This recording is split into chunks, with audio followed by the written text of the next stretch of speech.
Russ Rising. So I guess whenever a man speaks on a matter and it sounds as a complaint, many disregard it because they believe it to be whining. I know that men are mostly supposed to be solution oriented. Some things, though, the individual that has the issue does not have the solution, does not have the skill set or the ability to solve the problem. Okay, I'll just give an example. Recently I had some electrical stuff going on. I'm not trained at that. I have tried to do some electrical work in the past, and I wired some stuff, and basically I didn't ground it properly. So it was sparking. And my other mother, who basically by trade is an electrician, came by and checked it out. And upon looking at my wiring, she gave me a stern rebuke and told me, I don't want to see you messing with electrical stuff again. You could have burnt up my family, our family. And I had to heed that. I'm like, okay. So when my press broke down, I took it to her. I didn't try to mess with it. Now of course you can go, I got someone on that I do business with that's an electrician, but sometimes as a man I'm just like, okay, I could do this, but no, I didn't have a skill set for it. And of course, as my other mother said, leave that alone. You're more of a danger to yourself and to your family than anything. You're not helping. I was making this situation a lot worse. So being solution oriented in that situation, the better solution probably would have been hire someone, find somebody else, but it was not me being the one that brought forth the solution. So often I think that situations go on and people just deal with it. And in dealing with it, it brings forth other things out of it. Last night I was in a hotel room. The air conditioner was making this crackling sound all night long. I could not sleep a lick. Every time I nodded off, I would wake back up. So I did try to call the desk and everything, but of course, maintenance not 24 hours. No one really has maintenance 24 hours anymore. So I'm up right now, basically operating off a few hours of sleep, and I got some important business to tend to today. I'm gonna have to do it with a lack of sleep. Of course, having a lack of sleep, I'm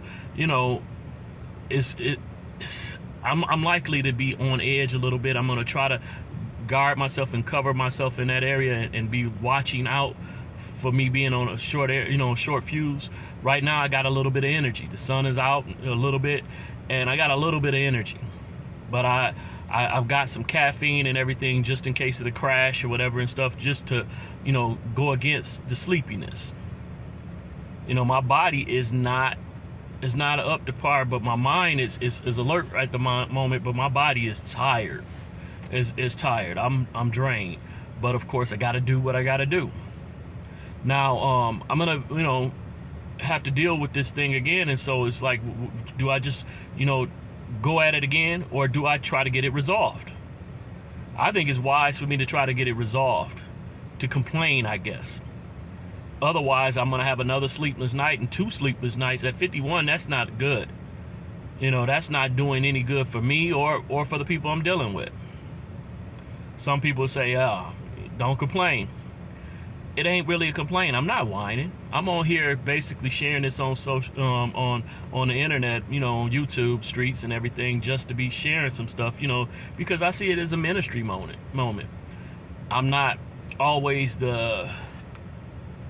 I guess this is not the biblical line it up, precept upon precept type situation, but I'm a man of Yah. So I got to deal with this situation and try to be my best version of me. And so to do so, I need some sleep. I need some rest.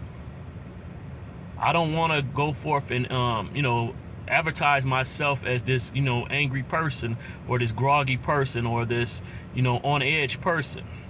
I want to be the best representative of Yah at every time. Even though what I'm doing is not specifically dealing with, ministry and everything, I am that I am. A higher, a shire higher. So every time I go forth, someone is seeing me as this Israelite man. So, in certain situations, if I can do better, I'm trying to do better. I dropped the ball a lot. I missed the mark a lot. But this situation here, I'm like, okay, I went to the desk and I was like, hey, can we get this resolved so I don't have the same issue back to back? And they said they're going to take care of it. No hostility, no anger. I wasn't, oh, it was so bad. But again, I didn't get any sleep. Sometimes it's good to vent or let it out. You could be having stress in your marriage and stuff like that. I don't think you should just talk about your spouse in a negative way, and definitely not to just anyone. But if you got something to share, sometimes it's good to have good counsel. Have someone that's not going to be biased, someone that's not going to just take your side, and someone who's going to correct you, rebuke you. See, my other mother, she's an electrician. She's skilled in that field. So when I did some electrical work that was shoddy, she rebuked me. See, I got respect for her, so I was able to receive it. You got to find somebody that's, dealing with the same, maybe not the exact same matter, but someone who is skilled in that area of expertise and that you respect. So when they tell you what you're doing is off and shoddy, you can accept that rebuke and, move on.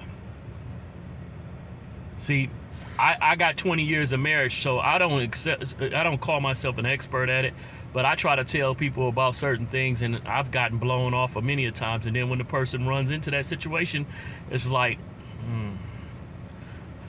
people expect me to say, I told you so. I don't do it, but it definitely may read on my face, but I don't tell them that because I know I told them. I don't have to remind them. They can look at me though and know that I'm thinking that. My face is, it tells the tale, but it's still, I've given examples, given advice, as a parent. Look, in the marriage situation, I dealt with a divorce, so of course, people try to discredit you when you went through a divorce and say you don't know nothing about marriage. But I know what led to that. I know what I did wrong. I know what was done wrong towards me. All that. See, I haven't had an affair in this relationship, but I did have one in the first relationship. Was not justified, but there were reasons that led to it. Still was not justified. Would have been better to leave. But still, other person may have a situation similar, and I can say, hey, you got a choice so that you don't tarnish who you are, so you don't change who you are. You can leave.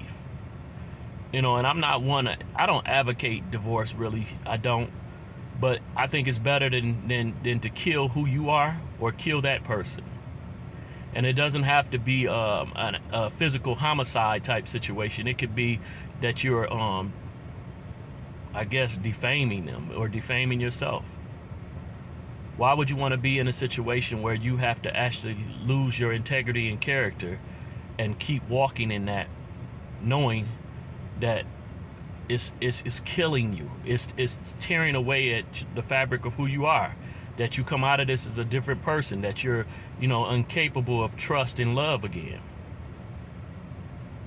If you're not able to trust and love, then how can you minister? How can you go forth in Yah? That's not a good thing. All right, shalom. Got to get in here. Hallelujah. Hallelujah.